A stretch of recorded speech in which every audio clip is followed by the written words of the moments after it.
Let's continue the conversation with the Golf Today Roundtable and welcome in Golf Channel senior writers Rex Hoggard and Ryan Lavner. Great to see you guys. Rex, I wouldn't have bet on this 5 months ago. The surprise that Rory is coming back, but what a boon for the PGA Tour considering he's a global player, member of the PGA Tour, member of the DP World Tour, has met Yasser Al-Rumayyan, the governor of the PIF, and views the game globally. Is this a win for the PGA Tour in its negotiations with the PIF?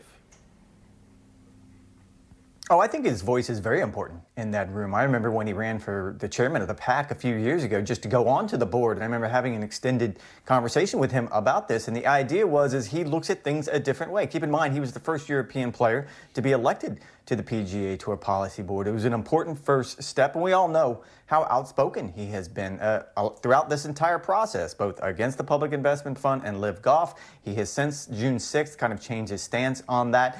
I do find it curious, and there will be pushback if this report does come to pass, because when he stepped down last year, he was replaced on the board by Jordan Spieth, who rotates off the board and will be replaced by Camilo Villegas, who was voted in February by the entire tour membership. And I think that's important to point out. We need to know exactly where this vote is going to happen. If it's just going to be policy board and board of directors for enterprises, I think you'll start hearing some players complain a little bit, because even though Rory's good in the boardroom, he's a voice that I think they need in that room. I think among the membership, he is still very polarizing.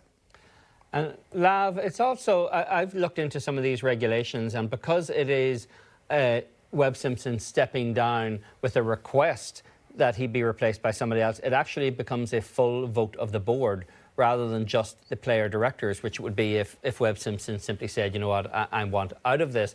I'm curious if you think this makes any difference. Ryan, is there a tangible difference? Because it's not as though Rory coming onto the board suddenly just gets over all of the hurdles that exist towards any deal with the PIF at this point, because it's not just a matter of the dynamics on the PGA Tour's board, although it will be interesting to watch the dynamic between him and Patrick Cantlay, with whom he says he has a very average relationship. Do you think it actually does move a deal closer into the view, or is it just theatre to get there?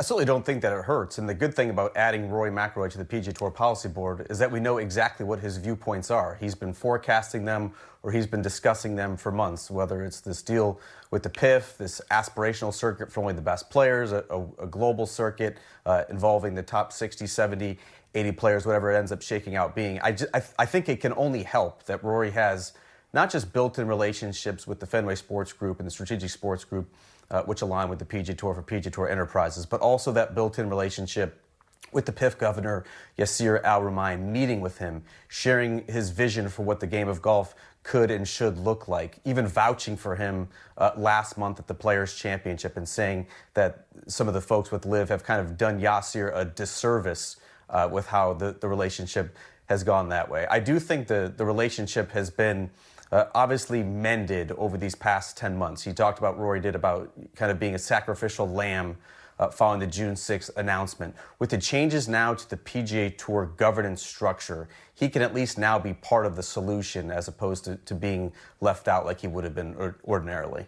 And Rory also part of TGL, which is a team component as well on the PGA Tour for 2025. Now, Rex, if you're a Rory McIlroy fan and you're seeing him go back and potentially take this step, as is the report, are you concerned about the effect that it might have on him inside the ropes as he tries to restart his major championship victory clock, for example? I don't think this is going to have any impact on him from a competitive standpoint. He talked about it at the time last November when he stepped down. He likes to be busy. He just said at the time he wants to be busy with the things that are important to him, and at that time being on the policy board was not. Clearly, according to this report, that has changed. But we've seen him play really good golf while he's been on the policy board, and we've seen him play really bad golf while he's been on the policy board. So I don't think this is going to impact him one way or the other, beyond the idea that he's just been inconsistent so far this season as he gets further and further into the major championship season. Ryan, let's move inside the ropes for a change here. Nelly and Scottie have a lot in common these days. They're playing pretty sublime golf. They're both dominant world number ones, but neither one of them gives you the impression that they really want to embrace the marketing side of golf, that they do their talking with their clubs rather than in any other kind of public forum. Do you think that positions going to have to change for both of them over time? Because they really have become the faces of their respective sport. And there's probably a little more pressure on Nelly to do that than there is Scottie, because simply the LPGA Tour doesn't have the apparatus to promote itself in the way that the men's game does.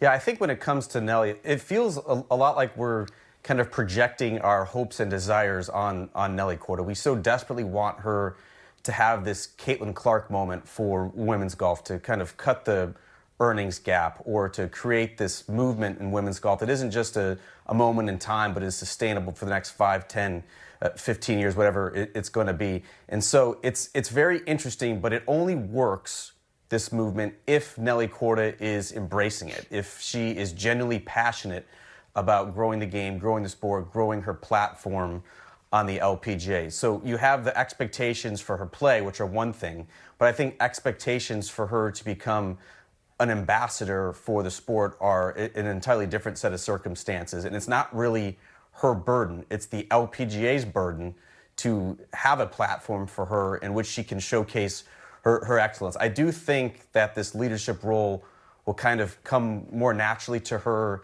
as she continues to mature, as she continues to get more comfortable in the spotlight. But I think it'll really begin to suit her as long as she continues to win. That's the most important thing she can do now. And I think Nelly Corda is doing the right thing this week by sitting out, refreshing, refocusing, and teeing it up again in New Jersey, because this can only last as long as she is a dominant superstar on the LPGA. Rex, I want your thoughts on Scottie Scheffler. We both talked to him quite a bit over the last few months as he's dominated the sport. I see a player and a person who's evolving in his answers when he addresses the media, when he's in a press conference situation or one-on-one after a round, that he's giving a little more, that he's evolving as someone who has to be asked questions time and time again. Are you sensing the same, or are you still seeing that he's a bit reserved?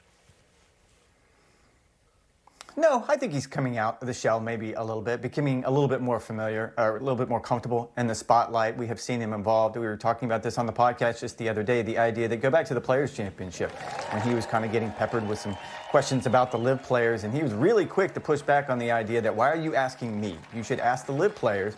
They decided to leave the PGA Tour. So I think there are parts of him getting comfortable in that spotlight. He is clearly not going to become an outspoken player like Rory McIlroy has. He simply does not have that in his DNA. But I think there is something to be said for him becoming more comfortable in the player that he is, being more comfortable in the idea that he is a dominant player, and that those of us in the media, we're going to continue to start asking him these questions more and more often. We saw it with Tiger Woods. We saw it with a lot of players who moved into that category, and he's starting to come to grips with that.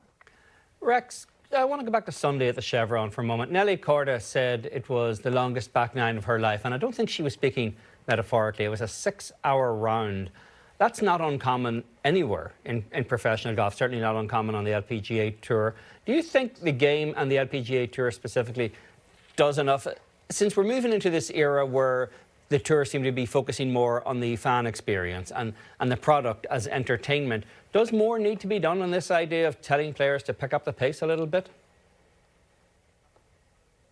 I love the idea that if everything we've talked about on this roundtable, we get back to a good old-fashioned pace of play debate going on between the four of us. I will say this, that if you go back over the last 20 to 30 years, we've had this conversation so many times. It's not an LPGA problem. It's not a PGA Tour problem. It's a golf problem, that the game is just very slow at the highest levels. And we can sit here and give you 10 reasons why that is. It's golf course setup. It's the way players are taught to never rush a shot. Certainly in college, that's part of the equation that they need to look at. There was, if you need a paradigm of hope in this conversation, though, last week, that Theo Epstein, the former managing manager of the Boston Red Sox, who has been working with the MLB the last few years, spoke with the 16 players on the Player Advisory Council and kind of talked about what SSG thinks the product should look like going forward. And one of those things was pace of play. And if you go back to last year in baseball, they actually shaved 24 minutes off the average game. A couple of different rules did it. It was a pitch clock. There was a lot of other things that went into play. 24 minutes is an eternity. If you can imagine doing that to a PGA Tour round. I remember when this came up a few years ago and PGA Tour officials said they would be lucky if they could shave 3 to 4 minutes off the round of golf. Now, think about that. If they can come up with some sort of solution that you can reduce a round on the PGA Tour or the LPGA by 24 minutes, that's certainly going to improve the fan experience. We're in a microwave oven society, but Rex and Lav are timeless like an old pair of leather shoes. Gentlemen, thanks for joining us on this Tuesday.